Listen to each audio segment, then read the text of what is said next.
soda weight loss, and Cars for Kids. Donate today at carsforkids.org, and it's also brought to you by the personal injury lawyers Frankel and Frankel.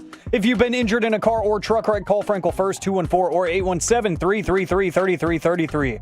With Frankel and Frankel, there is never an out-of-pocket cost. They only get paid when you win. Frankel and Frankel, the go-to car and truck wreck attorneys in Dallas. 2nd and 5 at the Detroit 8. 7.5 minutes in the game. Snap to Prescott, standing and looking and throwing right to the end zone. Brandon Cooks, touchdown Cowboys. Perfect route, perfect throw. Cowboys regain the lead. KNC Masterpiece right here on 105.3 The Fan. We're going to dive into some more football here. We're going to power rank the NFC East position group by position group and see where the Cowboys kind of fall in the shuffle of all of this. And to help us with that, I'm going to go to Mike. Yeah. Mike, will you introduce who is joining us on the show right now? Scotty Joey Erickson. Boom. Tremendous. Loves black shoes and black gloves and pitches for the Minnesota Twins. Okay. Yes. That is in reference with him to for just a second in Oklahoma City. He was, I think he might have got called up to the Rangers, and he married a famous person. I forget her name. Oh, well. We'll go congratulations, bro. Look into that. All right. In the meantime, will you tell everybody where your next broadcasting job's going to be at? Absolutely. Well, after Mike got tired of me living in his beautiful house, he said, you got to get a job if you want to stay here. But I said, you know what? I'm leaving. I'm leaving for good. So I'm head down to Corpus Christi. I'll be the broadcast and media relations manager for the Corpus Christi Ice Rays in the North American Hockey League. So same league I was in last year in Wisconsin. So very happy about that. And yeah, I'm going to enjoy the beach and enjoy some hockey too. And so by the way, Mike, Lisa Guerrero is who Scott Erickson had married. She's from Corpus Christi? No, I mean, I don't know. She was born in Chicago, Illinois on April 9th, 1964. You found that fast. Because I was looking up at the same time. I was like, because we had dinner and everything. I was like, she's very nice, Lisa and I just G. forgot who she was. But that's who she is. You still she grew up in San Diego. You still going to be watching the Stars? You still going to pay attention to what the Stars are doing? Yeah. Oh, absolutely. I'll be doing Locked On Stars, baby, every single day. So I still got that gig. And Corpus is part of the Stars. It is not, but it could be. Oh, for just a hefty price. That's a tease right there. For just a hefty price. They're not affiliated of anybody. Oh, Yeah. Man, Mike does. They used to be back in the day because it was an old CHL squad, so it used to be a semi-professional league. So we're hoping to get affiliated, huh? Senior Whale S hockey, is that the idea on that old? I don't know about Shoresy? that. Oh, I see. Yeah. I had no idea what you were talking about. Yeah, you got to watch Shoresy. You got to watch Shoresy to get it. All right, so CBS has ranked each position group of the NFC East to kind of give you a better idea of, how they think the division will play out. So let's start with running back. Who do you think has the best running back group in the NFC East? Or running back. Don't say the Cowboys. I'm assuming Philadelphia. I won't joke about our 2,000+ yard running backs who have made multiple Pro Bowls. True. I mean, I'm going to go with Philly too, but I feel like the Commanders are second. The Commanders are third per CBS. In your face, Brian Robinson Jr. Behind Devin Singletary and the Giants, the Cowboys are dead last. Not surprising. All right, Joey. We'll start with you. Quarterback. Which team has the best quarterback in the division? Gotta give the edge. Don't pick New York. To Dak Prescott, baby, and the Dallas Cowboys. That's one for the Cowboys. Mike? Yeah, it's definitely the Cowboys. Okay. Jalen Hurts. What?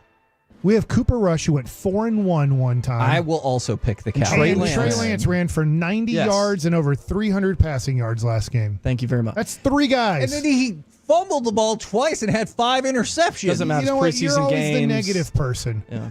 Here's the positive. 300, almost 400 yards. Maybe it was over 400 yards just by himself. You did not watch 1 second of that game. I did watch 1 second. He threw it to 14. He threw it right to 14. And 14 was like, I stink at football. I'm going to let this ball be intercepted. And it happened. And then that guy went back and played for the Phoenix Suns, I believe. Cam Johnson. That was the 1 second that he watched. Fair enough. Touche. Let me ask you a question. What did CBS Sports say?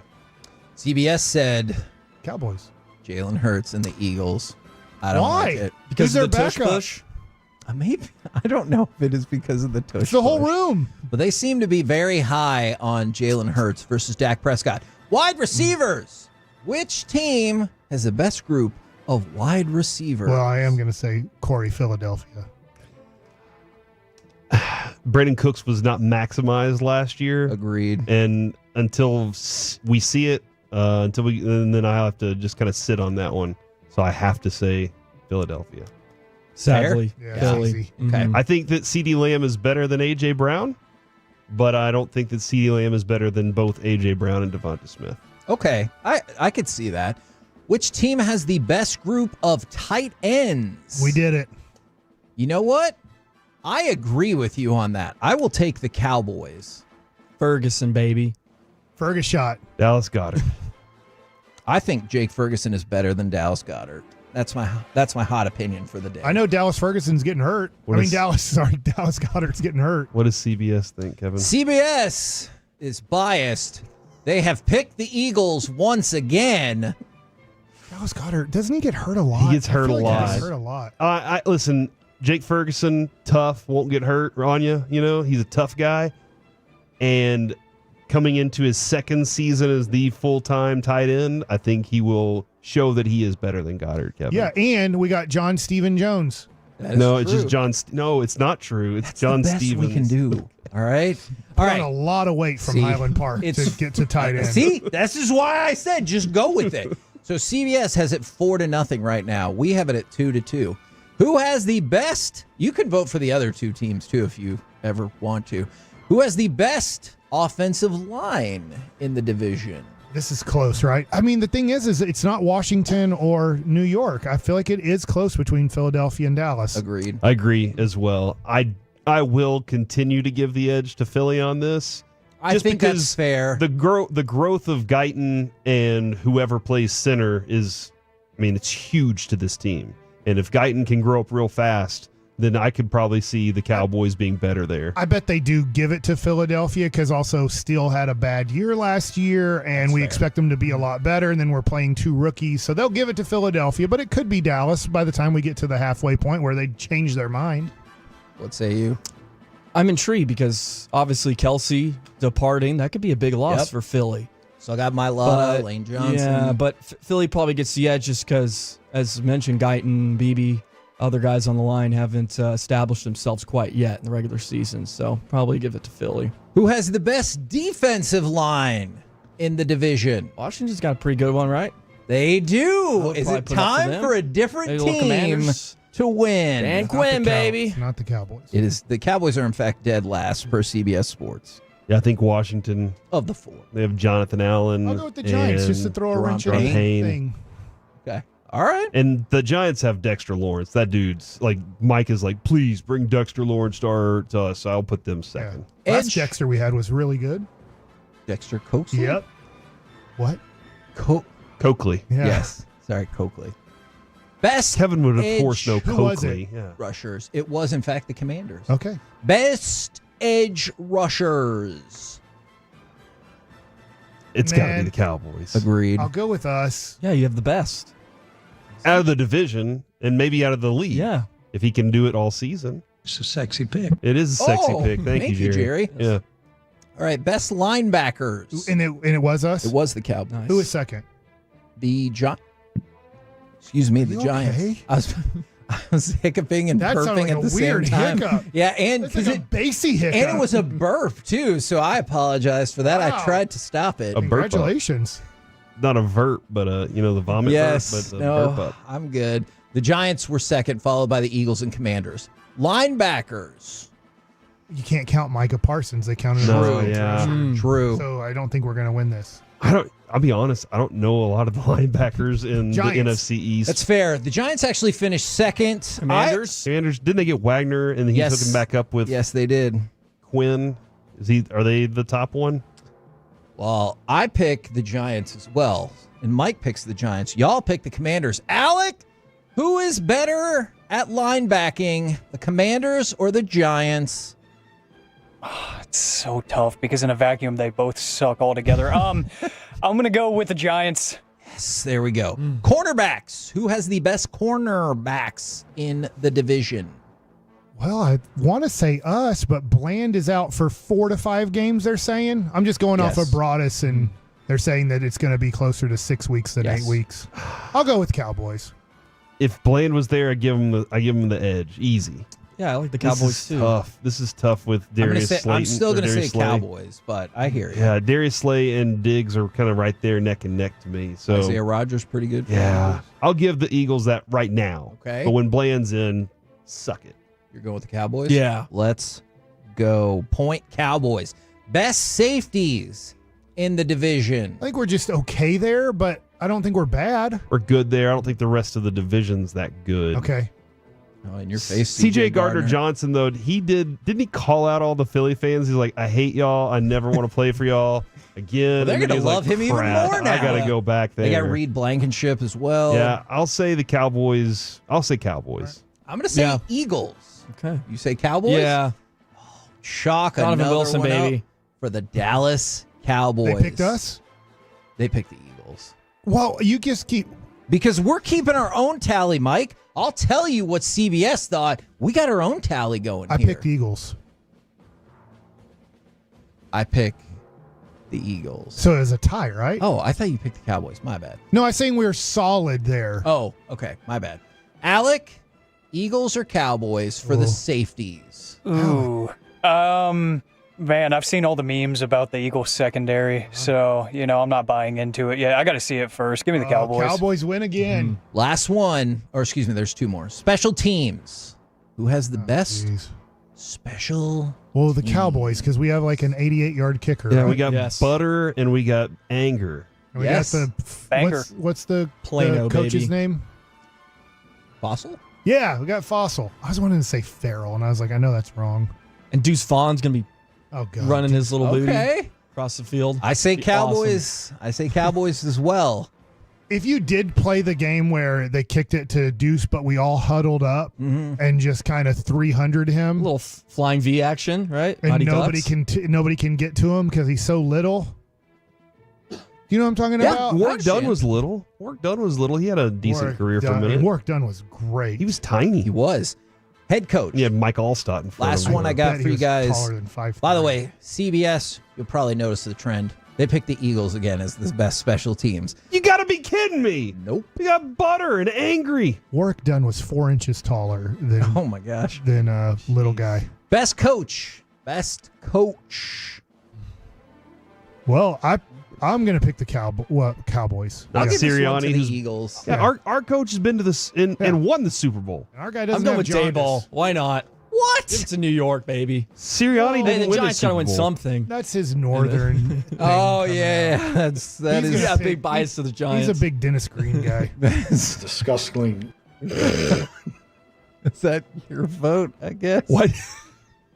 It's disgusting. It's disgusting. All right, so Corey, you say. I say Cowboys. Mike, you say Cowboys. Yeah, because I think Dan Quinn was very good, but I think our guy's better. And then I don't want to pick jaundice. That is Nick Sirianni, if you've never heard the program before. Now, CBS had it like this. The Giants, they won 0 of these categories. Oh. Commanders, 2. Cowboys, 2. Eagles, 8. Oh my God. Here is how our breakdown We're losing went. this division. Yeah, it's over. Washington, stop it. Washington 1. Giants 1. Philly 3.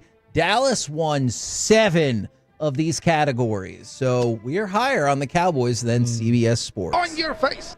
Boom. Give me the Eagles to win the division. Okay. Is that just because there's never Yeah. repeat? Yeah, I get There's that. just no way it's gonna. Last year, when it looked like it was gonna happen after 11 weeks, And then it couldn't. Yep. Yeah. So we already know the Cowboys' best case scenario wild card. You might be right about that. Thank you very much, Joey, for bouncing on Appreciate with Yeah, us. Joey, that was great. Good luck Thank you. in Good job, Corpus Joey. Christi. I'll miss you. I'm guessing we'll hopefully see you Probably. come crawl back. Yeah, I'll can be coming watch down to him- Corpus Christi to see you. Oh, You can All watch him on That's the YouTube. plan. We can go take long walks on the beach, Corey. do it. All about the stars, right? Yeah. Locked Pretty on much. Stars. Locked on Stars. Whatever you What want. is it called? Locked on Stars. Locked On. Yeah, Thank you. we're free and available wherever you get your podcasts. All right. For the KNC Masterpiece right here on 105.3 The Fan. Coming up next, let's chit-chat with those fellas from the G-Bag Nation. We'll do it next right here on The Fan.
Uber Eats has Lola V products? I gotta remember that. Well, you know, they say in order to remember something, you have to forget something else. Okay, now that is a very cute haircut. That's like a little shag. I've never seen it before. Well, I mean, of course you have. It's the Rachel. Oh, is that your name? No, I mean like your name. No, I'm Jen. My name's Jen. Right, but I just mean like this is your haircut. But that's hair on your head. I'm not saying this is your hair. Okay, freaking me out a little bit.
Do you think it's true that you've got to forget something else to remember that Uber Eats has groceries? No. In Grapevine, they're the #1 Chevy dealer in the world. More Silverados than anyone else.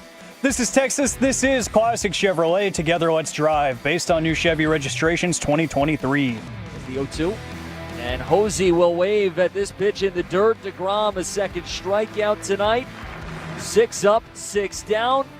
KNC Masterpiece back here on 105 through the Fan. Jacob DeGrom, perfect yesterday through 2 innings. I want to also remind you, this Saturday at 11 o'clock, the Fans College Football Saturday begins. You got a good one. Number 14, Clemson, against number 1, Georgia, who we can both admit both teams are better than Auburn.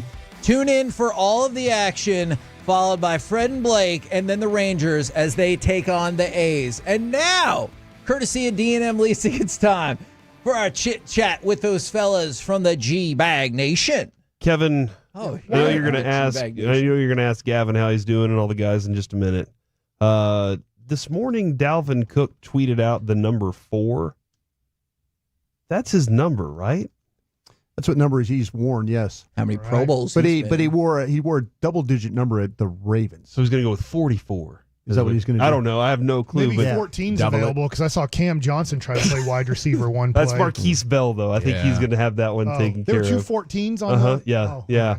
But Dak, you can't do that because Dak's 4. So how? Dak's giving up his number. Yeah, maybe Dak is just. No way. Dak's giving it up to a practice squad player. There is no way. Can he just wear 4? That's leadership. Dalvin Cook comes in and says, "Listen, I'll give you $1 million for that number. What do you got? We good?"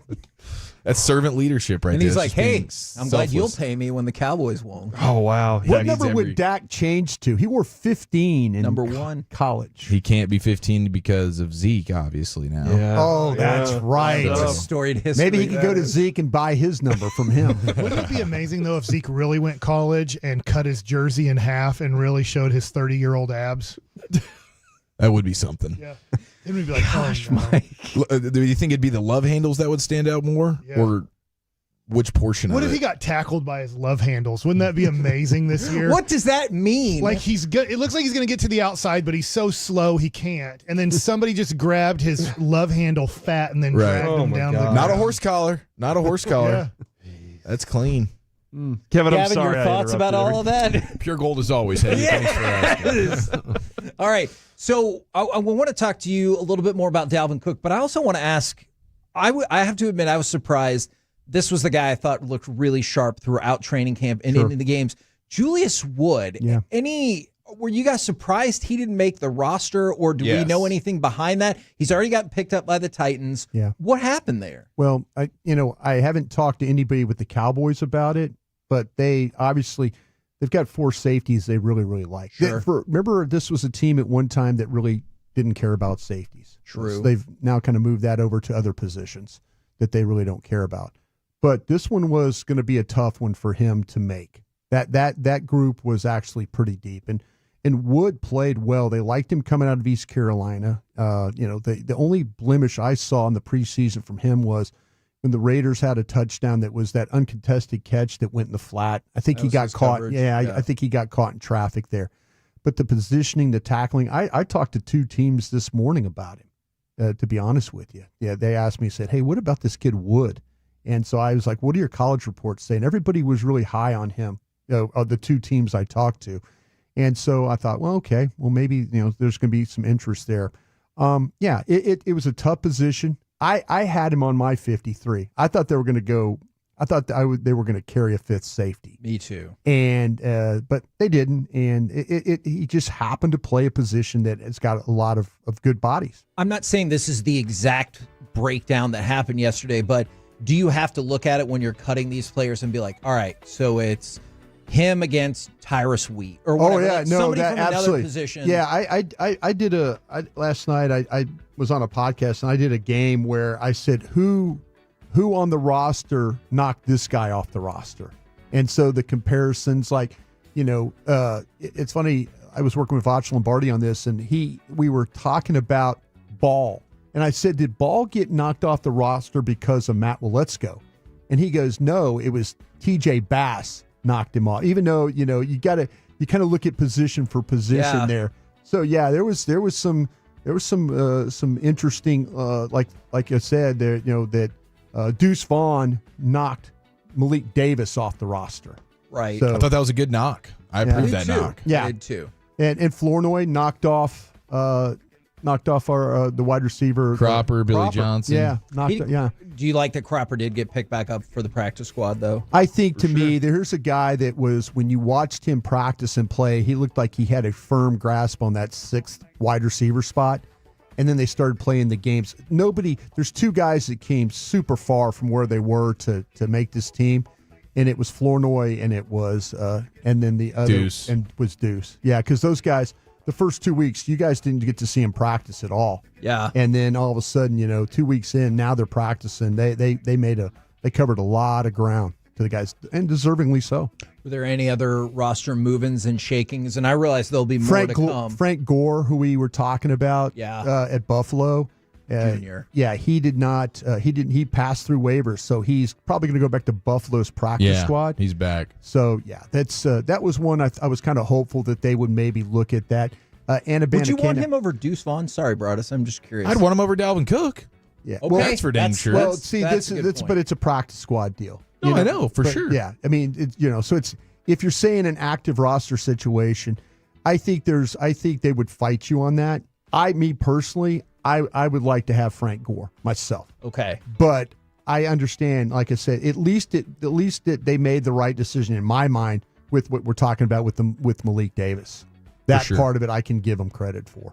All right, and then Chiafalo, Dawson, was there anything roster-wise that happened yesterday with the Cowboys or not that you were like, I did not anticipate such a thing? No, I mean, the Hendershot stuff being traded over to the Chiefs. The Chiefs also grab Eric Scott, so they're kind of looking around at your Does it stuff. ever make you wonder they're that, sniffing around. Hey, the 2-time defending Super Bowl champions. That's what we were talking about. Okay. We actually had some conversation in our pre-show meeting today. So we talked about Believe that it or a little not. bit. Yeah, we didn't just look at each other, in the dark room, which we love to do.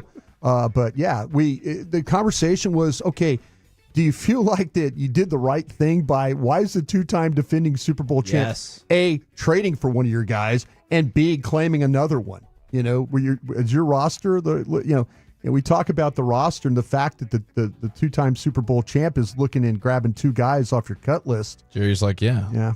I got the best players. Of course, the champions he's the best. He's the best general manager. Nobody could do this except him. He could build 55-man rosters. That line is going to come back to haunt him. Nothing's keeping him down. None of the lines. You've seen the he's ever valuation, said. Heggie? Yeah. Not only what's coming up on the show, but out of the 53 guys that made the team, how many names does Jerry know on that 53-man roster? I would put the over-under at 18 that he could rattle off. Nobody can do it. I'll take the over because in my head I was thinking 20, so I'm not way over, but I'll take the over. I would agree with you if just the basic sound would work. Okay. Like you'll grant him 2 or 3. Like Terrence Hill is a beat writer. Okay. This is where I think was it Dorrance Armstrong was kind of his go-to guy? Yeah. Buddy Johnson's going to become Buddy Johnson will roll right off your tongue. That Buddy Johnson, we really like Buddy Johnson. That guy will, that name will roll right off his tongue. He can get there from side to side. He'll catch one. Anything else we need to know for the show today? Action packed. We're going to take 5 hours of content and cram it into the next 90 minutes because Rangers pregame's coming up at 3:30. Jack Lighter on the hill at 7. Love it. Roll home with the G-Bag Nation Play and 2. the Rangers. We'll be back tomorrow, 10 a.m. to 12:30 p.m. right here on 105 The Fan. Say goodnight, Kevin. Good night, Kevin. Oh, wish my husband could get that going. You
Do you think it's true that you've got to forget something else to remember that Uber Eats has groceries? No, that's absurd. Hey, remember when you used to be a, what was it, Pepper Lady? Pepper Lady? Wasn't it Cinnamon Sisters? Basil Babes. Saffron Squad? Nutmeg Maidens? Paprika? No. Nutmeg Maidens? I just said that. Was it Spice Girls? Doesn't sound right. Was it Saffron Squad?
Mazda of Arlington and her studios, you're rolling with the G-Bag Nation on 105.3 The Fan.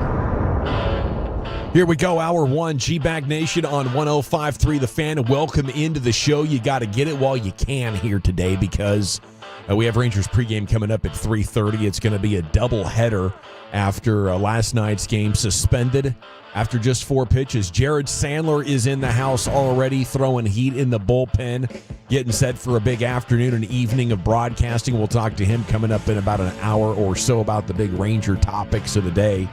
Looks like Jacob DeGrom could be ahead of schedule. We'll get you that headline here in just a second. General, at your service. Salute. Thanks for making us part of your day. There's Brian Boras, the former Cowboy scout, NFL executive, #1 influencer on Cowboys social media. You can follow him at Brian Broaddus. Follow us all at G-Bag Nation. If you go to our X account, you'll find all of our handles in the bio, including one lucky Lucius P. That's Lucius Alexander in the Pimp Cup over there at Master Control here, 75 and Fitzhugh. Eric Giafalo's in the house. Wolchuk is dadding it up. He's on dad vacation. Send him some love on social. Disney dad today. Wow. Disney dad today with a 4-month-old. Absolutely insane. Yeah. Doing just being a yes man. Wife sure, must honey. love it. Sure, honey. Yeah. Yes, honey. Okay, honey. Yeah, we got to get the Mickey Mouse What do you ears think? too. Yeah. What do you think? All right, honey. What do you think the daughter's memory of this is going to be? It'll be next to zero, Broaddus. You think? Oh, absolutely. It'll be. Will they show her the pictures one day? Yes, like for sure. like him, like Wooly Bully holding her in front of like the big Mickey statue and all Just that covered stuff. in sweat. Yeah, I mean, that was my sunburn, frustration just oozing off of him. Yeah. It was my ace to play until Abby was like 5 or 6. It's not worth it. You know? Not worth it. We got to wait until she's older, right? And then a few years after that, it's like she's too old for that. But usually when they bring little kid there, they disguise it like it's for for kid, but it's just for mom to live out whatever she wants to do at Disney. You know, it's mom's day at Disney. She knows dad doesn't want to ride the ride, so he's going to be holding baby, and she's going to be getting flung around all these different deals. Let me tell you what, when I went to that Epcot thing, it turned into how many beers could I have at these different countries. Oh, is that right? Yeah. You travel all around the world drinking the beers. I showed up there in Switzerland one day, or in Germany. I stayed over for 3 beers there. Sounds wonderful. Yeah. While young Jack Brzett was riding the rides, I'm like, no, hey, go ahead. I'll wait for you out over here. I was just hammering beers. Having brats and beers in Germany. And hey, look, let's go over here to Italy, and you grab, some beer over there. That's where I discovered that pear beer is so damn good there. Yeah. Did they have like beers from different countries? Yeah. It's like a bar crawl inside of Disney? Yeah, man. Absolutely. European bar crawl. And then you go to dinner at this like aquarium thing where you're actually under the sea. You're like there's fish all around. And Under the sea. Under the sea. Under the sea. I'm like looking, they're swimming by. I'll take the amberjack that's swimming by there. Can you get that one out? Yeah. That one right there. Can you give me some Sounds sashimi? way better than what we did. I think we were at Goofy's Kitchen, which was no beer over there. No. Did you feel like the Goofy? Yes. It was. Were you sitting there with the other Goofy parents? I think it was like $50 a plate. Man, we got jokes sucker. on you. Basically, a cafeteria with a Goofy mascot running around. That was brutal, man. Watered down Sprite coming out of those taps. Of course, you do have Carter Freeman coordinating your video. You can watch us at 105 at thefan.com, Twitch, and YouTube. And you probably saw some Cowboys news. Dalvin Cook is here on the practice squad. Interesting opportunity for a 9-year vet. I wouldn't think that would be that attractive for him, but he's probably talking to his guys like, hey, I think I got a shot here to be the Cowboys running back before too long. He looks at the room. He looks at everybody in the room and tells the agent, like, have you called Dallas yet? Everybody else seems to probably have everything under control. Do you think they're all thinking that same thing? Like, I'm way better than these guys. Like Rico Dowdle's like, oh, geez. Yeah, I got this, Mom. Yeah, you know what? Yeah. When he saw Dalvin cooked trending on Twitter, he was like, I'm good here. Deuce Vaughn's like, man, there's 2 geezers and an injured guy in this room. And a fullback they keep telling me can block well. I mean, come on. RB1 by week 4, Ma.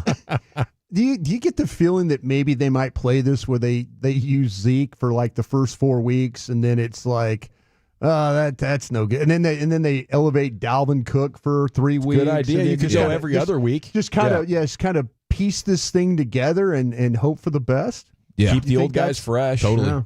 Yeah. I also think when you're dealing with old guys, you might have to have both available on a game day though, just to see which one has it that day.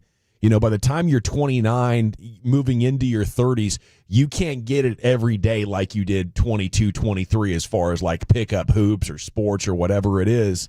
But by that point, about every other day, you're almost as good as you were that younger version of yourself. So it'll be really interesting how you handle the most dysfunctional and hilarious running back room in the NFL. They might just give each back like 4 weeks. You get a month. Yeah. To kind of be the star, and then we're going to discard you and go to the next guy.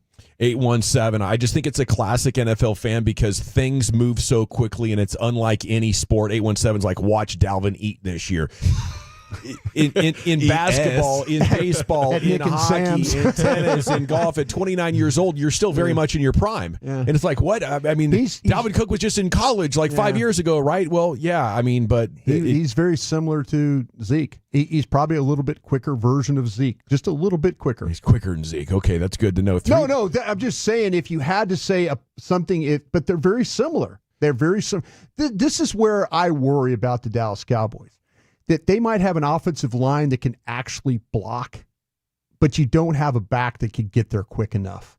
If you go with, now you do with Dowdle and you do with Vaughn, but do they go with Zeke and all of a sudden, all of a sudden if we had Zach Martin on, Zach would say, hey, would you want to play with a back that has quickness or one that has power?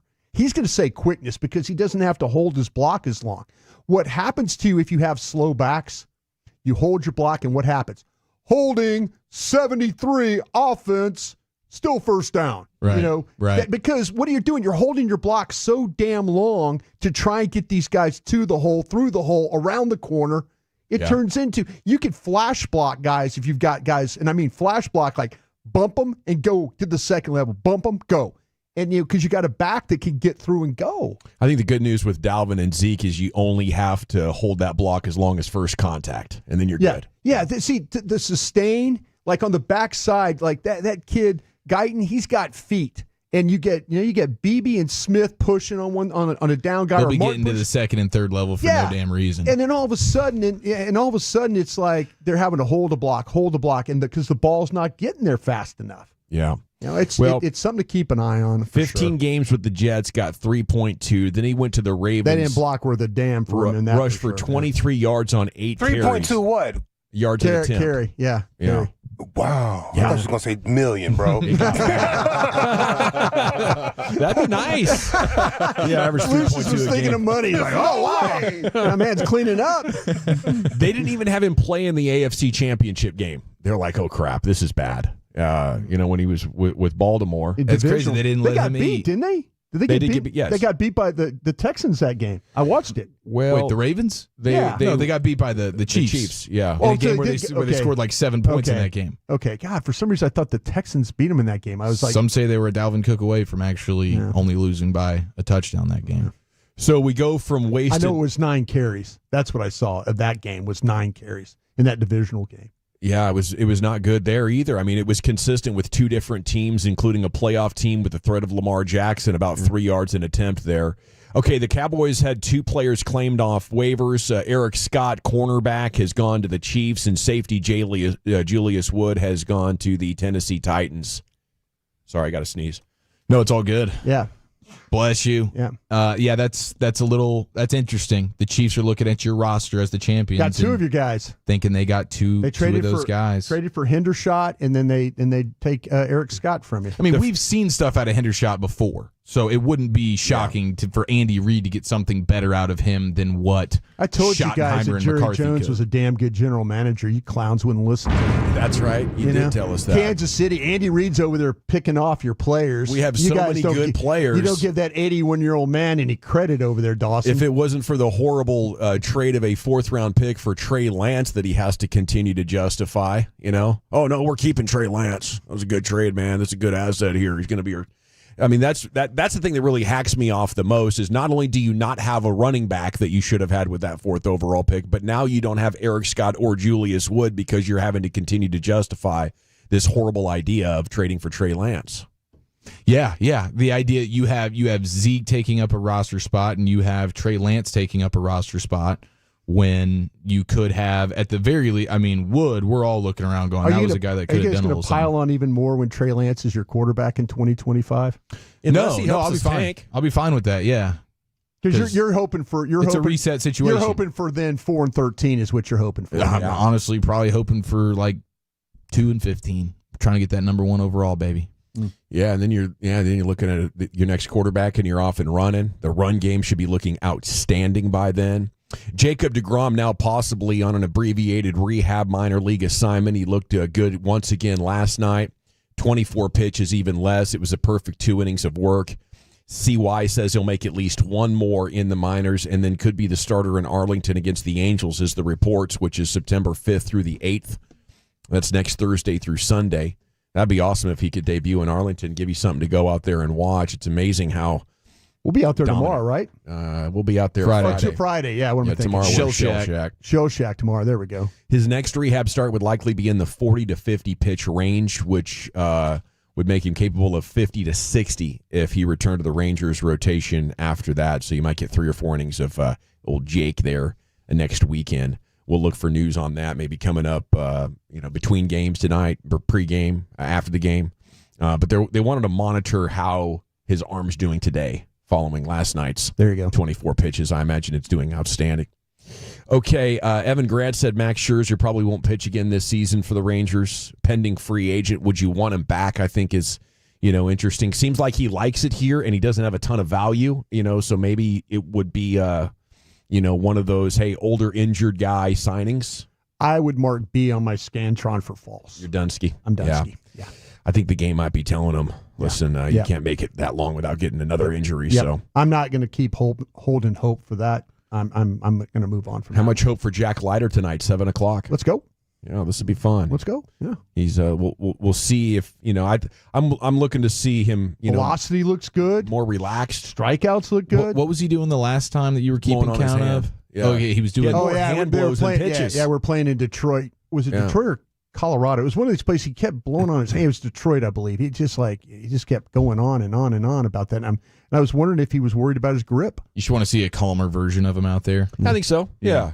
Because once you're there, then I think he can, not be battling the nerves so much and kind of just, let his talent go. And then we'll get a more accurate idea of, what he's capable of at the big league level. Best of luck to Jack tonight. Yeah. Of course, last night's game suspended after 4 pitches, and it'll resume coming up at the first pitch shortly after 4 o'clock.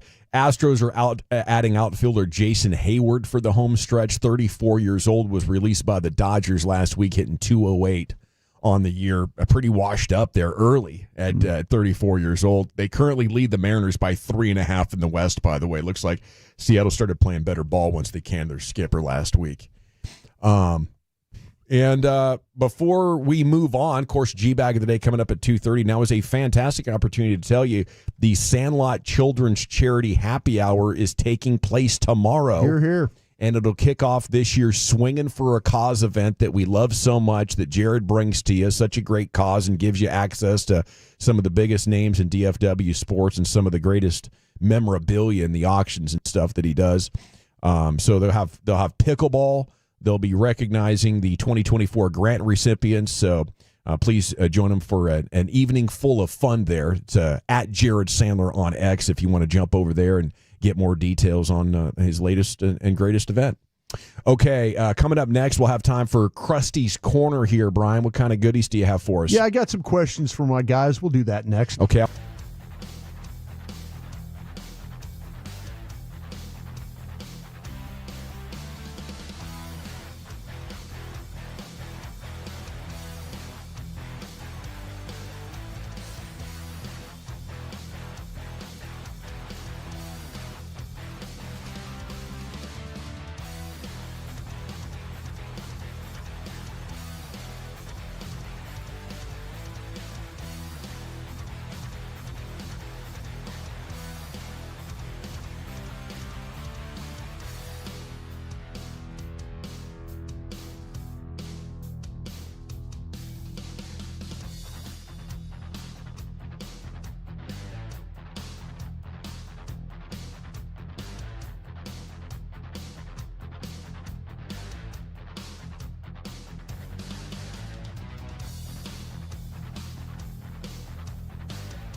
Do you think it's true that you've got to forget something else to remember that Uber Eats has groceries?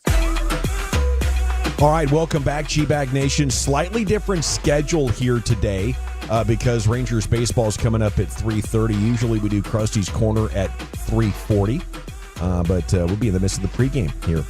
So it's time now for some Krusty's Corner with former Cowboy scout Brian Broaddus, brought to you by Reliant Air Conditioning and Plumbing, gimmick-free AC repair and replacement. Here's Broaddus. Thank you very much, Joe. Thank you very much to Reliant as well. Nice to have them on board. Got some questions for you guys. Eric, I'll start with you on this one. Cowboy questions. Is this a trick question? No. You know the game. We play the game. I ask you questions. You kind of give good answers. And Well, of course, you have multiple choice answers for us to choose from and everything. yeah, I just want to make sure that you get these questions answered, though. I think it's important. This is how you make sure we've been paying attention in class. Yeah. Like, hey, I've been talking a lot of football in a lot of different places. Yeah. Let's see if you've been paying attention. Let's see if you've been paying attention. And I do appreciate your answer. Chief. Yep. Biggest improvement. Dallas's running game or their run defense? Their run defense, for sure. I mean, they were so bad last year. I mean, just with the moves they made with having real linebackers here. Like the day you brought in Eric Kendricks in a scheme that he's very familiar with, and Mike Zimmer. Heck, the day you brought in Mike Zimmer, you got better at run defense with the scheme that he's got. So, I mean, every step of the way, they've done some things, and then they just did it with the kibosh there at the end with Phillips and Joseph. Hopefully those guys, I think Phillips for sure is still capable. Hopefully Joseph still is as well. And even your edge setters like Nealand is a guy that is here to play first and second down, stop the run. So I feel really good in the sense that I think you're a top half of the league run defense, and I can't say that about your run offense right now. How about you there, Dawson? Yeah, I know the running game was bad last year, and I don't think they've improved that. I think they have sown the seeds that will eventually lead to run game improvement by getting a younger offensive line going. And for sure, that is going to cook. But, I mean, Leofau, Kendricks, and Overshone, along with Nealon, and better scheme, I think, for stopping the run. I'm much more confident in the defensive part of this. I like what you guys are saying because you're bringing up all the right defensive pieces, and I think the safety group at playing it too deep, can play guys in the alley and can show up, and now you're not dealing with 205-pound linebackers or safeties that are playing linebackers. I think they got guys that can run to the ball and all that. What a breath of fresh air it's going to be for Marquise Bell. It will, and maybe even so, what they've done inside, with the defensive tackles. Yeah. I will say this, though. I think their run offense will be better. And just for what Dawson said earlier about adding Guyton and then having BB, I'm really excited about BB, Martin, and Smith and those guys working. Because if we see how Dallas runs the ball, it's really not perimeter runs. And now you've got these backs that, other than, I think Rico Dowdle and Vaughn could get to the edge and get to the corner, but it's more about that inside. What's going on? They're going to try and attack and then cut the ball. Inside, cut the ball. If you've got guys that have power like those three inside guys have, I think they're going to be better running the ball. I think they will be better as well. But it's not going to be as good as the run defense, according to you guys. Yeah, I still think it's the biggest question about the team coming into week one. Like, how much of a running game can you come up with? Are you going to be bottom third in the league? Can you be the 15th best rushing attack? Yeah. And I think hopefully with the youth of these guys as the season goes on, assuming their health and everything like that, this is something that you hope gets better along the way as Guyton and BB continue to develop. Yeah. What was Rico Dowdle's 40 time? I mean, do they have anybody that can make a house 4.54? No. They don't have anybody that can run away from a defense and give you that 60 or 70 yard gain to boost your yards per attempt. This is going to be all really non-first down running by all of these guys. And for as much as I love the scheme defensively and the way you're trying to stop the run, it's not like your offensive attack from a rushing standpoint is one of those that is super cutting edge and nuanced and keeping just the scheme itself is keeping defenses on their heels. So that's not you. You don't see creative running here. No. The most creative they get is like, hey, let's just put CeeDee Lamb over there or Turpin over there. Yeah, and hand them the ball, let them go. Okay, this leads me to a question I had then. And because I think that Dowdle is the best back they have on the roster. The question is the health. It's always going to be. That's what we're going to say about him until he finds a way to make it through his whole season. Eric, I'll go with you on this one as well. How long before they figure out that Dowdle is the best back? Well, I think they probably already know. I think they already know. But why do I get the gut that it's going to be Ezekiel Elliott right off the jump? Well, I do think that Ezekiel Elliott is going to be starting the games, but I think by the end of the game, it will prove out to be with the volume going to Dowdle, so long as he's healthy. I've imagined Zeke's your starting running back, Dowdle's the guy that's getting the most volume. I think if Dowdle is healthy, Brian, I think you could see maybe week 9 or week 10, because as long as they're winning, I don't think the frustration's going to be enough. Like, are we really running this geezer? But once you get to like Lions, Niners, Falcons, Eagles, Texans, that's a tough stretch of 5 games that could drag you back to 500 as you get to November. I could see then. I kind of feel like, though, that I wonder if they learned a lesson from how things went with Tony Pollard. That are you going to waste opportunities? Remember that we with our own eyes, we saw Tony Pollard. You could look at the metrics. You could even the yards, as simple as yards per carry. That was like, how do you not play Pollard? I just don't think Dowdle has that extra level of juice. It's going to be, but better than what they're. Yeah, I think the guy with the juice is Vaughn. Mm-hmm. I think Deuce Vaughn, and I think I've really appreciate now Deuce Vaughn a lot more. I think there's a lot less dancing with him. Yeah, more decisive. It's like, hey, this is going to be a 3-yard gain. Go get it. But if you don't have like great speed or power, going in a straight line isn't how you're going to produce against NFL first-team defenses. You got to dance. I think he's just going to run into people quicker. I don't know. I'll believe Deuce Vaughn when I see it. Is the biggest problem you have with Deuce Vaughn is just the lack of height? Well, and speed. Like I think the initial burst with him and the quickness is good. The long speed, it's not there. It's not there. He'll get fetched. He'll get fetched. But maybe you could produce 4+ yards per attempt, and that should be enough to win this job on a week in, week out basis. I'm not sure which one of these guys is going to be the answer. I just hope one is. I hope they're not all at 3.4 yards an attempt, but they might be. How committed do you think they are going to be to try and run the ball? Or are they going to put everything on Dak Prescott's lap? Oh, I don't think they're going to be that committed at all. I think you saw last year they realized we're not good at this, and we're kind of screwing ourselves by running it so much on first and second down. And the offense got better. Once they after the week 5 that yes. After the week 5 situation, I think Mike knows we got to run the ball, and that's why Tyron Smith and Biotish aren't here anymore. They're like, if we're ever going to run the ball, we need a better offensive line. As good as Tyron was in pass pro, he couldn't help you there. Everything I hear and see though is Dak's the one with all the autonomy at the line of scrimmage. Sure. He's got as much as anybody in the league. So oftentimes comes down to him and changing the play or whatever. And if he's always going to be confident in himself dropping back, and if he doesn't see it quickly with the offensive line and the rushing attack, like heck yeah, he's going to probably be killing it at the line of scrimmage plenty, checking into Dak to CeeDee. Yeah, and that's probably what we need to be doing. That you're going to get that whenever you have a veteran quarterback in his prime, and lack of a running game. It's like, hey, let this guy make the adjustments at the line of scrimmage to at least get us in a play that's not dead on arrival. And I think that's probably a big reason why the offense was so successful last year, points per game wise, even though you had very little running game. Yep. Time now for the G bag of the day into the Pimp Cup. Here's Lucius. Yeah. All right, so, bro, let's switch one of those fellas right there past that test that you had there for him, your Cowboy questions. I think Dawson was clearly better than Chief there. It was evident from the start. Yeah, it was like playing with Ezekiel Elliott running back. Hey, we're getting back to the drawing board over here, okay?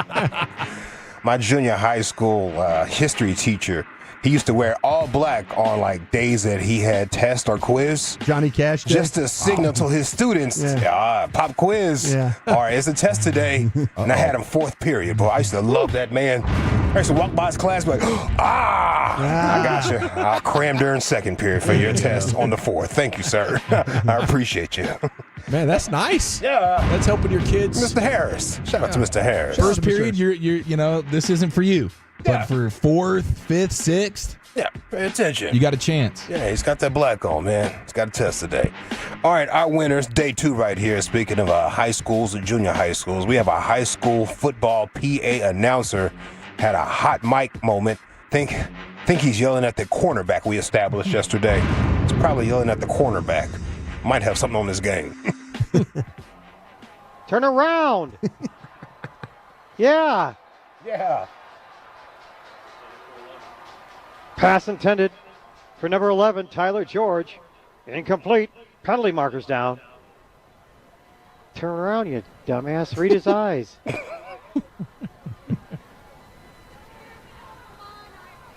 I don't know why I'm calling a 16-year-old a dumbass. It's kind of redundant. Maybe it's more ass hat. That was a... Yeah. Stats guy liked it, though. You're stats man. Yeah. Stats man. Yeah. Everybody gets the vibes. Yeah. 16-year-old, yeah, sure is. Yep. She gets too hungry. All right, let's see what we have here for you.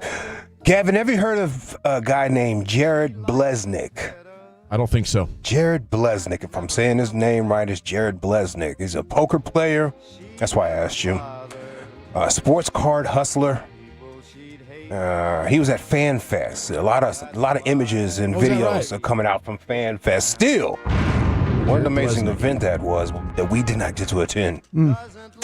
But anyway, they were cracking packs, open up cards and whatnot. And he was sitting right next to Allen Iverson, and he told Allen Iverson something he didn't want to hear, and he stood on it too. I'm going to say this. You're not going to like what I'm about to say, but I'm going to say it anyway because I'm like you and I don't care. But the truth is, and again, you're not going to like this. When he got to the NBA Finals, who was his second best player? Was it Eric Snow? McKee. Was it Derek McKee? Was it Mutombo? The question is, this man had the least amount of talent around him to do what he did in the NBA. It's the truth. It's the truth. Man, y'all better not clap for that. But the reality... That's a lie. Okay. Let me ask you a question. I had dogs with me. I had real dogs. Okay, let me ask you a question. They ain't have to be Kobe Bryant. They ain't have to be Shaquille O'Neal. They ain't have to take what you got. They was dogs. Okay. They was dogs. Okay. Real dogs. I want Allen Iverson to answer this question. In Philadelphia, name one All-Star you played with that's not Dikembe Mutombo. Name one All-Star. Let's continue to open this product. That is exactly what I'm talking about. Allen Iverson, can you imagine if he had a good number 2 around him? He wins it all. He wins year after year after year. We continue. Let's go. How about this, Antoine? Yeah, with that one.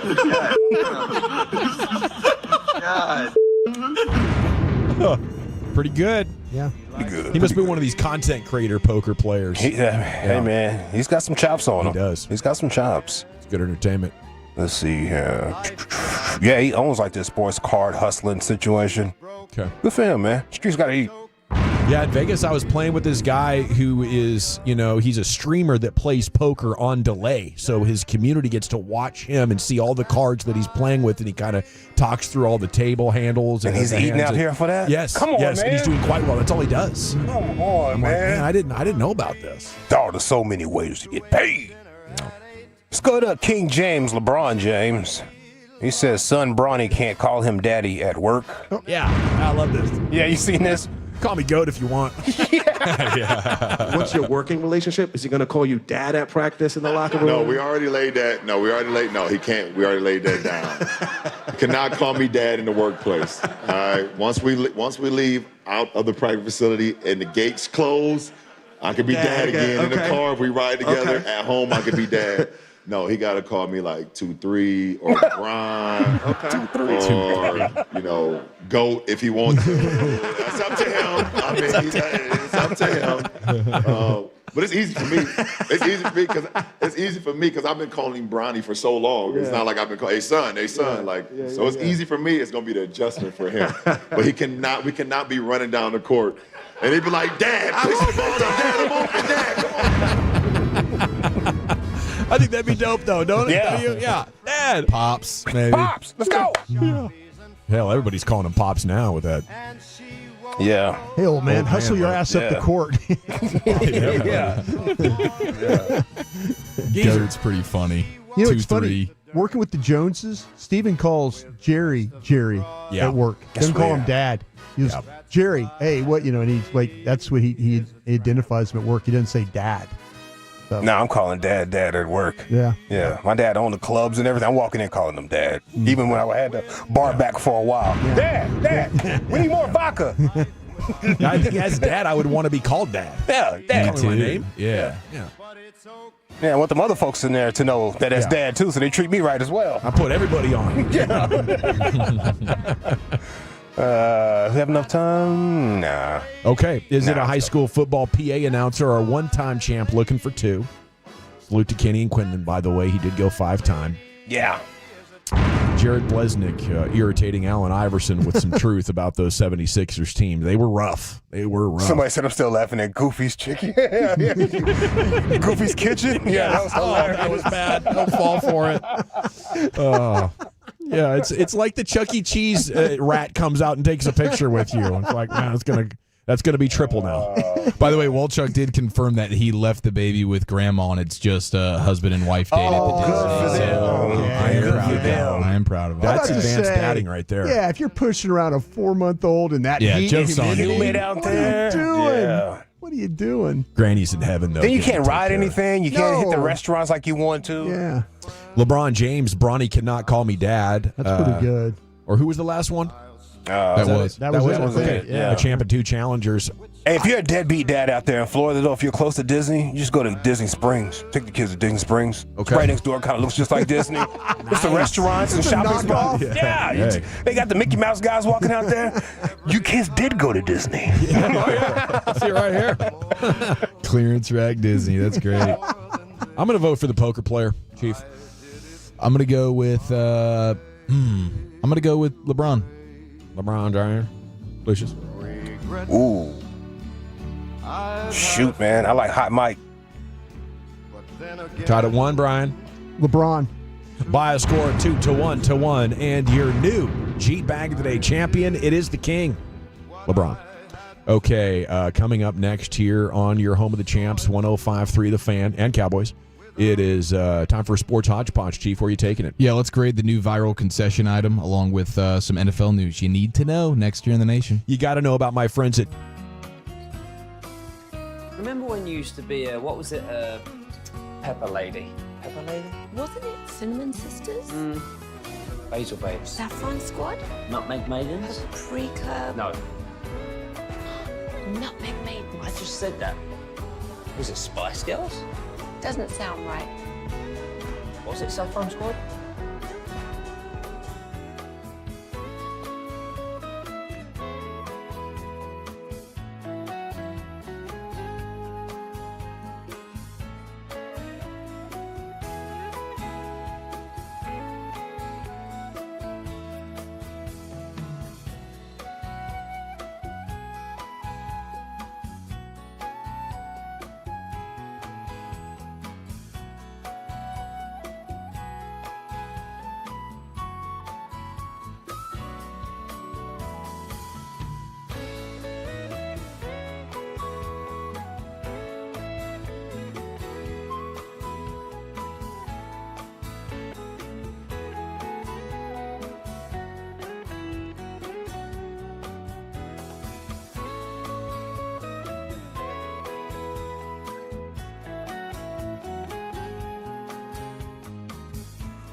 Uber Eats has Lola V products? I gotta remember that. Well, you know, they say in order to remember something, you have to forget something else. Okay, now that is a very cute haircut. That's like a little shag. I've never seen that before. Well, I mean, of course you have. It's the Rachel. Oh, is that your name? No, I mean like your name. No, I'm Jen. My name's Jen. Right, but I just mean like this is your haircut. But that's hair on your head. I'm not saying this is your hair. Okay, freaking me out a little bit.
Classic Chevrolet in Grapevine. They are the #1 Chevy dealer in the world with more Silverados than anyone else. Go see them today or visit ClassicChevrolet.com. This is Texas. This is Classic Chevrolet. Together, let's drive, relax, and enjoy the difference based on new Chevrolet registrations 2023. Well, thank you, Lucius. It is the G-Back Nation here on 105.3 The Fan. Rangers baseball coming up at 3:30. Excited about this doubleheader here this evening. Chance to get some wins against the White Sox. Really excited about DeGrom, though, and what he's doing. We'll talk with Sands more about that coming up at 3 o'clock. Here's Chief of the Hodgepodge.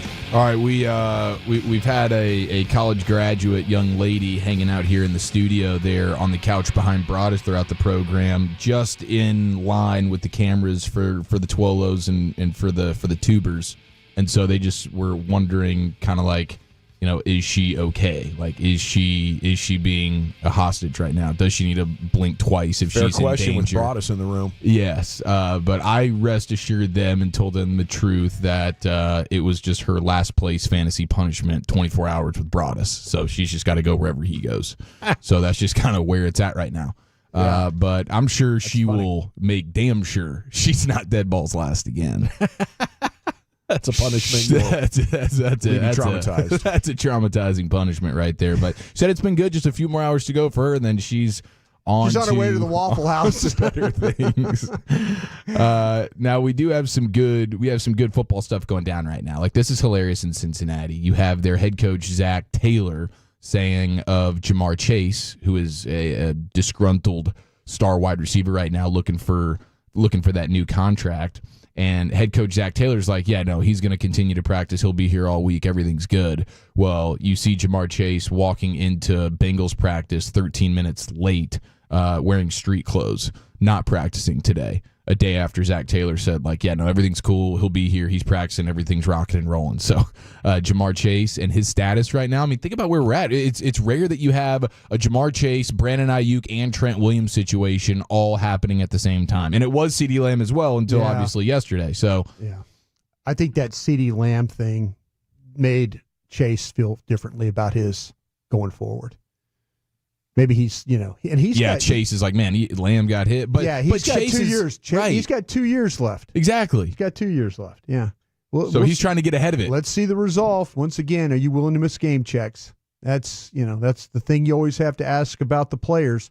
That's your leverage as a front office guy. Are you willing to miss game checks to do this? And the Bengals, Mike Brown and those guys there at the the Bengals are probably saying you're not going to miss game checks. I'm willing to miss game checks just to get out of that uniform.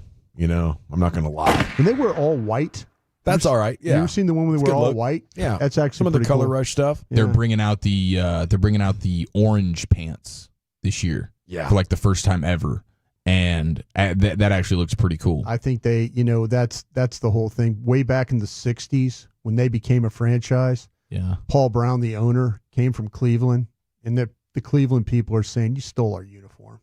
You copied our uniform. Yeah, it's weird. Orange pants. I mean, it is a Bengal tiger. Yeah, that's what the Browns do. The Browns wear orange pants and that seal brown jersey. It looks much cooler with just white with black stripes. Yeah, I think once you go the orange, it's difficult to pull off. But they look and just I salute like how UT does and Oklahoma State does, but the Bengals don't. Yeah. Well, one of the football fans' gripes, just in general, on a football Sunday is how few games they keep for that afternoon window, where you get like pretty much all the games are in the noon slate. And Scott Hansen's struggling a little bit. It He's jams got up the red zone. It does. Same game. Sometimes there's only 2 games. Yeah, red zone is jammed up in the and it's early usually slate. Arizona playing somebody bad. It's too much and then not enough. Exactly. So, I mean, I still don't think they've done enough with this, but they have confirmed. Scott Hansen actually confirmed that the NFL is implementing a minimum of 3 games for the late window. Yeah. You know why they do that? Because they don't want to interrupt 60 Minutes, which is one of their best programs. That's why they don't do that stuff. Really? Yeah. They're not going to push 60 Minutes, the Legacy Act, out the way? Yeah, they're not going to do any of that stuff. It used to be, we were laughing about Disney earlier. When NBC used to have the games, I think they still do, but they have nighttime football now. But it used to be on those Sundays, the Wonderful World of Disney would preempt any football game. If it was too long, they would go right to the Wonderful World of Disney. Oh, that would jam me up. Yeah, seriously. They have a thing, the Raiders played a thing called the Heidi game. Where they were NBC, Heidi Whiteys. The Heidi game showed the musical or whatever, the show Heidi, and they went away from the Jets and the Raiders. They just said, no, we're out of here. We're not going to. Crazy how much better sports TV is these days. And in the 70s, they would have the NBA Finals on tape delay. Yeah. Oh my gosh. Yeah. Every time I hear that, I'm like, that is just insane. Like an edited version to get it all done in an hour and a half. Not a world I want to live in, man. My goodness. Thank God we're not there anymore. Some of those legendary programs like Lucius was talking about, they hold those time slots and they're not gonna carry it into. I always thought they did that just to make sure that one game had all the attention of the country. So we could sell to advertisers like, hey, here's our late afternoon game. Yeah, everybody's got to be watching. Yeah. That's true. Yeah, well, either way, getting it up to at least 3 games in the afternoon, I feel like it should be probably like a 65-35 in terms of how you split it. We didn't used to have a Sunday night game. It was Monday Night Football is what it was forever. And now that you got the Sunday night game, that's why they don't probably feel the need to have that extra game in the 3:20 slot. It brings up a really interesting idea. You have so many games at noon. What if we just had a game every day in the NFL? I would like this. Monday night, Tuesday night, Wednesday night, there is a game on, and people just have floating schedules. You might have 6 days off. You might have 8 days off. But that's how you maximize it. Right now, the NFL is throwing away content. As soon as they realize this, they could eat up all 7 days of the week. Absolutely. For 6 months. Have it on lock, bro. Real bread and circus. That's right. Have us all locked in. Yeah, that's doubling the pie right there. Yeah. Like hamsters, bro. Yeah, what are we doing tonight? We know what we're doing, yeah. It's really just what are we eating for the game tonight. Are there games, though? What a comfort that would be, waking up every morning knowing you got football to watch. Every day. Yeah. Okay, the Thursday game is Arizona versus Atlanta. You in? Yeah, I want to watch Kirk Cousins Turning it on. stumble a little bit in prime time. Putting the kids to bed, 9:30. My couch time is NFL. I'm looking at you right now and saying there is no way in hell you were watching Atlanta and Arizona go at it. Early in the season? If there's a Mavs game on, I'm not. I've learned you enough to know that you do not give a damn about Atlanta and Arizona playing a football game. But I have to have something on TV. Yeah. You know? Something's going to be on TV. Yeah. It's the World Poker Finals. Hello, I'm... Yeah, I got Abby watching that last year, actually. That's kind of nice. Well, you're getting a lot of love here, like the 817. That's the worst take I've ever heard, Dawson. So I mean, there's respect here for everyday football. How? Everyday Dawson, football, please I think. stop. I think Everyday football is a bad take? I don't know how that's a bad thought, but Out of all Are the you things not I've ever entertained? Ray Davis texting in today. I can think of thousands of worse takes that Dawson's had. This is a Bengals fan. I see what happened. Oh, Yeah, he's just talking about the unis. Oh, okay. Talking about the unis. Oh, there's a Bengal fan that I think that always chimes in on the midday show. There's like, yeah, you're sleeping on the Bengals. There's a few out there. Enjoy Hysterical. You're sleeping on them, man. Sleeping on the Bengals. You're sleeping on those guys. Tough place to be. Peyton Manning and Bill Belichick are doing an ESPN Plus show called Breakdown. They will be looking ahead at a game every week. Very likely to be ESPN's Monday Night Football matchup. But you'll get Manning and Belichick talking about a game in lead up. If your team is playing in that particular situation, then you're going to be all over that. That's going to be awesome. Having Manning and Belichick break down the Cowboys and lead up to a Monday Night Football matchup versus the Ravens, say, early in the season. Gosh, I'm going to be all over that. Speaking of all over it, I'm going to be all over this thing if I find myself to Soldier Field this year, which I won't, but I'll live vicariously through everyone who gets to consume this. The Odunze dog. Oh.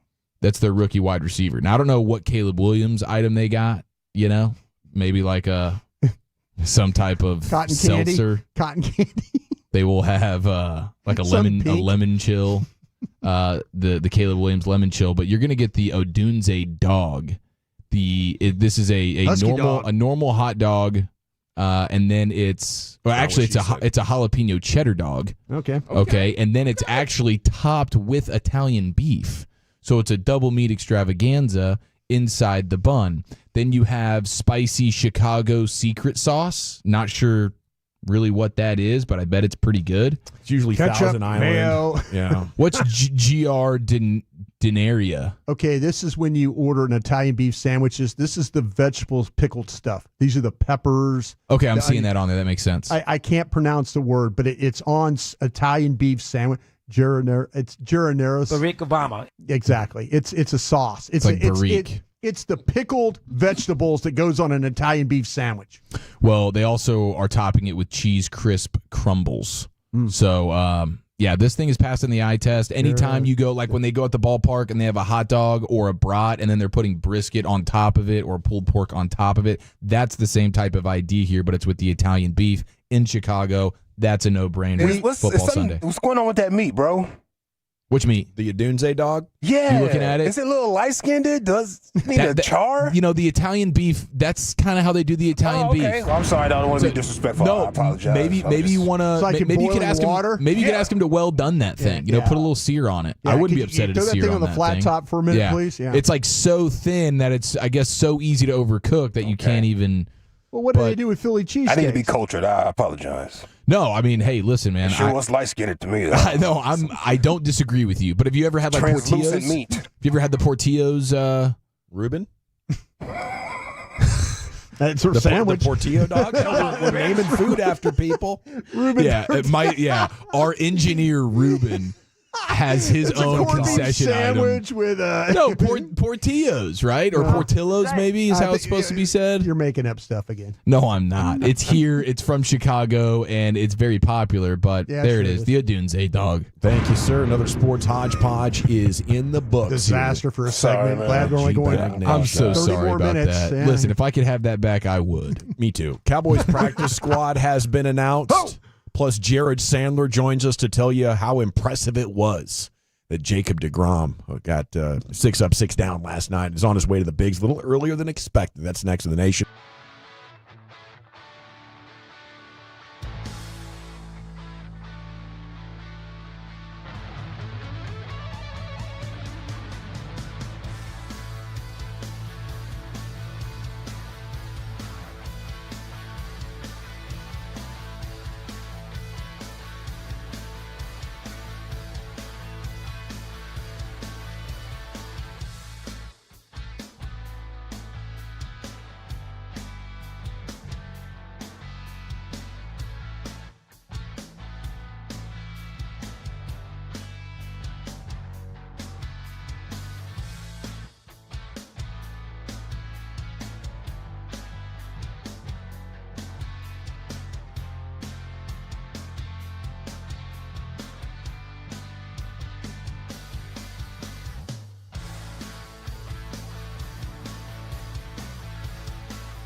think it's true that you've got to forget something else to remember that Uber Eats has groceries? No, that's absurd. Hey, remember when you used to be a, what was it, Pepper Lady?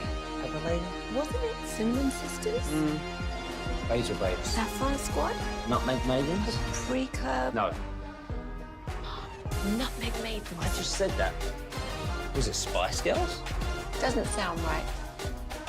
Was it Saffron Squad?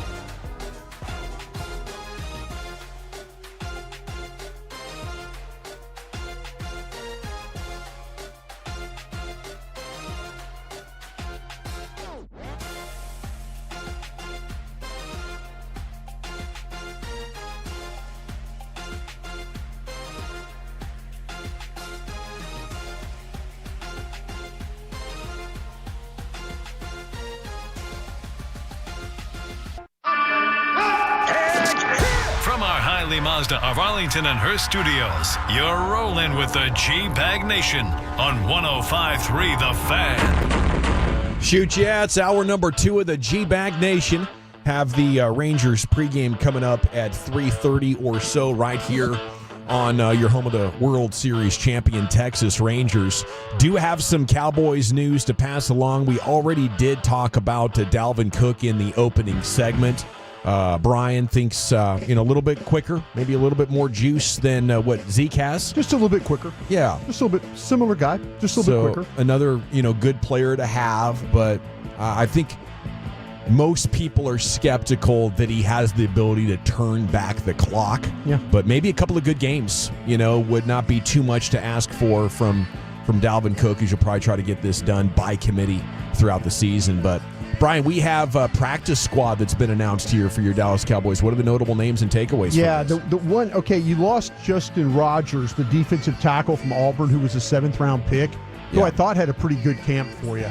And when you start to talk about the power, the range, those things, I mean, he looked better than your first-round pick, Mozzie Smith, the way he played. The days I watched him in camp, the games I studied, I felt like that Justin Rogers is, a guy that I was kind of hoping he would come back and maybe they'd find a way, but you added a lot of pieces there. So he's with the Bengals. But with the Cowboys, you got Josh Ball, Josh Butler, Jalen Cropper, Malik Davis, Denzel Daxon, Princeton Fant, Keeman Hall, Kelvin Harmon, Darius Harris. And I want to talk about Darius Harris real quick. He's the linebacker you got that was with Kansas City that played special teams. This could be a guy that I feel like that they might do those. They have the opportunity to bring him up for games to play. Veteran guy, 3 games, 3 opportunities. But if you want to activate him for the 4th, you got to make a roster move. Mm-hmm. Keep an eye on Darius Harris, the linebacker. They really, really like him. Okay. Imani Johnson, the safety. Carl Lawson, we've talked about before. Brock Mogensen, the linebacker. Dakota Shipley, the center guard combo. And then Nick Vigil, the linebacker, is another one. I think him and Harris were the 2 guys that they might do some special team stuff with, and gives them a little bit of depth. If you have some issues with your linebacker crew, those are 2 pretty decent guys to have on those practice squad to kind of help you get through that. Well, thank you, sir, for that practice squad report. We got this thing surrounded Cowboys fans, and we're excited about what this team could become in the future, and to see how close they are to last year's version, maybe even a little bit better than last year's version if they get breaks in the right department. Okay, ESPN is doing preseason NFL predictions, and they take Micah Parsons to lead the NFL in sacks in 2024. Would you bet that, Chief? Would you pick, out of all the pass rushers in the NFL, Micah Parsons to lead the NFL? Well, I mean, he hasn't proven that he can get over that. I mean, if you're leading the league in sacks, you're getting to at least the 15 number, and that would be something he hasn't been able to do yet. Do you feel like in this new defense, he's even more unleashed and being set up for success even more so than he was with Dan Quinn? I would say yes. I think Mike Zimmer, objective number 1 for him as it pertains to Micah Parsons is move him around and make him to where you can't account for him. And certainly on the times that they do, then other guys will find success, and that'll be great for the team defense. But I do think Micah Parsons he's going to be in store for his most sacks. So I think it's definitely on the table. Can we follow up on that? I mean, obviously Dan Quinn was known for his aggression and getting to the quarterbacks. And, I wonder if Micah is going to be easier to focus on for defenses with lack of quality pass rushers. But the point that you bring up is interesting. Brian, where are you with this? Is Mike Zimmer going to be better for Micah's sack totals than Dan Quinn? I think he is going to help him. The thing that I worry about is we've seen Micah Parsons get to a point in time in the season and then he gets wore out. Yeah. Right. And then he doesn't have the ability. And I was kind of looking at the end of the season schedule because they're going to really have to lean on him. If that, we saw in this summer that the pass rush wasn't great, but it's going to turn into, it's going to have to be Mike. It's going to have to be Tank. They might have to bring some blitzes and stuff. They'll be bringing a heck of a lot but of blitzes. I just kind of wonder, is there going to be a stretch where Micah just gets wore out? You mentioned those games, Detroit, San Francisco, those types of teams that will focus on him. It's going to be all about, I would say probably not going to lead the league because I do worry about his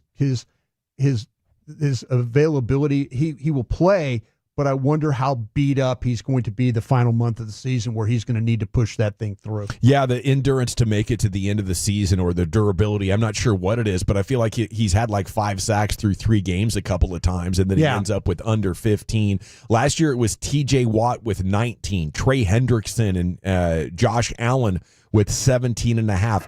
Khalil Mack, who's kind of a forgotten man with the Chargers, had 17. Yeah. Danielle Hunter at 16.5. Myles Garrett was tied with Micah Parsons at 14. I'm willing to bet that he's going to lead the league in podcast collaborations this year. How about that one? Yes, and viral moments. If you look talking about teammates, exactly. If you look at what goes on for him, say most hours broadcasted this season. He's running that thing right now, isn't he? The content guy. Yeah, he's the president or the commissioner of that thing. He's the manager. Yeah, managing editor or whatever. I look at November 24th on. The Commanders are on the schedule. The Giants are on the schedule 4 days later. The Bengals, we'll see with that. But they got the Panthers, the Buccaneers, Eagles, and then Commanders again. And then, we'll kind of see how that plays out. Those are good teams to feast on. Yeah, if he's going to have the ability. Now, he played against the Giants last year. This is where we got in a little bit of trouble. Backup offensive tackle held him off the stat sheet last year. Remember at that game, here the one that was played in Arlington, and you're thinking like, damn, you've got to take advantage of a guy that's not, the normal starter. And he was held off the stat sheet. He can't have those types of games against inferior competition if he's going to lead the league. I do think he's got as good a chance as he's had in his career to do it, though, with this scheme. And, he's really entering his prime. You know what I mean? Like, he was just scratching the surface these last 2 years. No, but he does get wore down, so that's going to be a huge thing. But he's also alleged that he's put a bunch of focus into preventing that, and we'll see. Hopefully so. We'll see if the proof's there. When you talk about having a good defense or a great defense being top 5, what we feel like we need this Cowboys team to do if it's going to be better than last year, what is that number? It's 50 sacks last year to get into the top 5 as a team. You figure let's give Micah 15, let's give Tank 6. Maybe Osa has 4. You're at 25. You get, 3 or 4 from Nealon? Nealon has, if Nealon could come with 4 or 5, that would be huge. Can you get another 15 or 20 sacks to have 45 or 50? Well, the one thing that you're going to get from Mike Zimmer is you're going to get slot blitzes, corner blitzes. You might get some secondary guys. We've seen Bell blitz during practice. He's willing to walk a guy up in there and time it to make that happen. So if he could find a way to get another 4 or 5 sacks from one of his safeties or his corner or his slot corner, then, I think that's where you're going to get your numbers. Okay, you get your numbers together and jump on for the Sandlot Children's Charity Happy Hour. It's taking place tomorrow. It's going to kick off this year's Swinging for a Cause event. You can get all the details at Jared Sandler on X. There's going to be an auction going. You don't have to be present to win. You can bid on some incredible items at Jared Sandler on X. And Sands is with us next to preview the pregame show here next to the Fan.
Uber Eats has Lola V products? I gotta remember that. Well, you know, they say in order to remember something, you have to forget something else.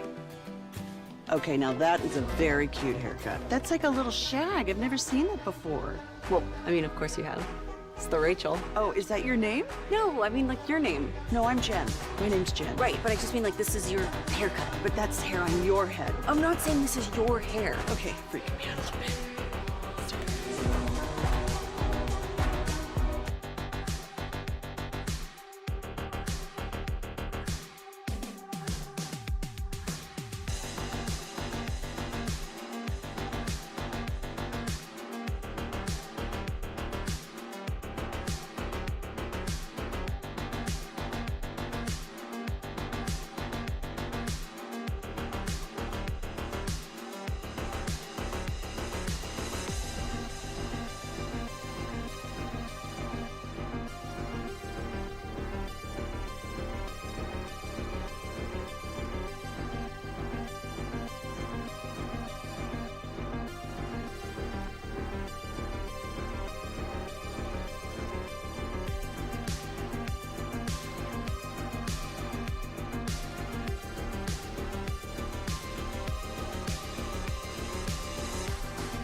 Welcome back, Nation. We have Rangers pregame coming up at 6:30. They're going to play two of them this afternoon and evening here on your home of the champs against the White Sox. Probably get a couple of dubs. Segment's brought to you by Window Nation. Go to windownation.com/Cowboys. It's brought to you by Cars for Kids. Donate today, carsforkids.org. Of course, it's presented by the Frankels. Life's unpredictable. Accidents happen. If you're hurt in an accident due to somebody's negligence, call the Frankels for a free consultation. 214 or 817-333-3333. Go to frankelfirm.com. Jared's Ranger Preview, presented by Blue Nail Roofing. And a good afternoon, Jared. How you doing? What's up? Man, I see you rocking that Sandlot Children's Charities hat. Salute to you for all that great work that you do. Thanks, man. I appreciate all y'all's support. Heard you mention the happy hour tomorrow. It's free. Pickleball, food, drinks. Preston Playhouse right off LBJ in Preston, so easy location to get to. We got a little mini auction, and we'll have some cool announcements about what's going on with Sandlot. And yeah, what time is it? 5:30. Starts at 5:30. I mean, I guess technically 5:30 to 7:30, but come and go as you'd like. And I'm sure if people are rocking out on the courts at 7:30, they're not going to just like kick you out. And the great thing there, of course, no threats of a rain delay. That's right, and you can't have the White Sox screw things up for you. Wow, that was I weird. don't think. Yeah, probably not. What? Yeah, I guess they could. I thought it was interesting last night. Sorry, no, you got it. Go. I thought it was an interesting question. You had. Did Hicksy do comedy? Yeah, so he went to the Laugh Factory in Chicago. Okay, and he was in the crowd, and I guess I don't know what you guys are like when they solicit for like crowd participation. He jumped up. Sometimes I think it was like a general put the spotlight on you, don't they? Like, and let's go with this guy. Yeah, so I don't know, but he asked. I guess whoever was doing the show asked, "Is anyone in from out of town?" Yeah. Well, I don't know. I would not have raised my hand. Yeah, depending on the situation, If I was in a group of like with buddies or whatever, maybe I'd raise my hand. He was solo by himself. So he raised his hand, and Matt loves that stuff though. Yeah, I guess the guy found it to be really interesting that he was a broadcaster. And eventually at the end he called him up. He's like, "Oh, we got to have this guy, whatever." Close the show. So I'm trying to get a hold of the Laugh Factory in Chicago to get footage of it. Right. But they haven't gotten back to me yet. Okay. Wow. So did he go up there and like did he do a set? Like was he cracking jokes? He closed the show. Listening to his story, it's like That's so great. They asked him he's like, "Okay, well, hey, thanks for joining us," and everybody clapped. He said, "Yeah, I don't think he closed the show. I don't think he went on there for like 10 minutes. I think it was like a very quick. Yeah. Matt claims that people laughed at his jokes.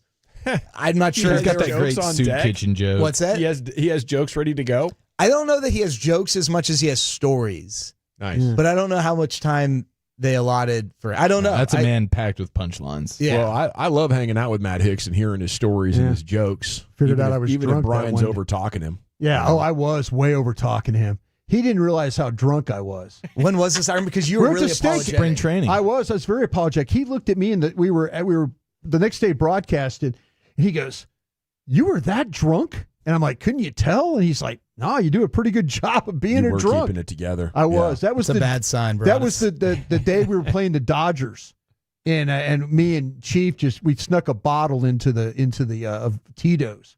Spring training? Yeah, we were mixing game day drinks. Is this before or after you made it known that you own the couch in the clubhouse? This was after. Way after. Yeah, you were already feeling good about yourself. Yeah, I was. Multiple suspendable offenses that trip. Yeah. But hey, the we Rangers won recovered. the World Series that year. They're not going to do it this year, and I don't think. Did you sit on the couch this spring? I forget. I did. But But it was not very quick. It was not the way it needed to be. Yeah. Because you didn't do it right. So is it fair? Yeah, when yeah. people You can ask you me- can point the finger at me, Okay. and then I'll point it where it's supposed to go, which Okay. is somewhere else. Yeah.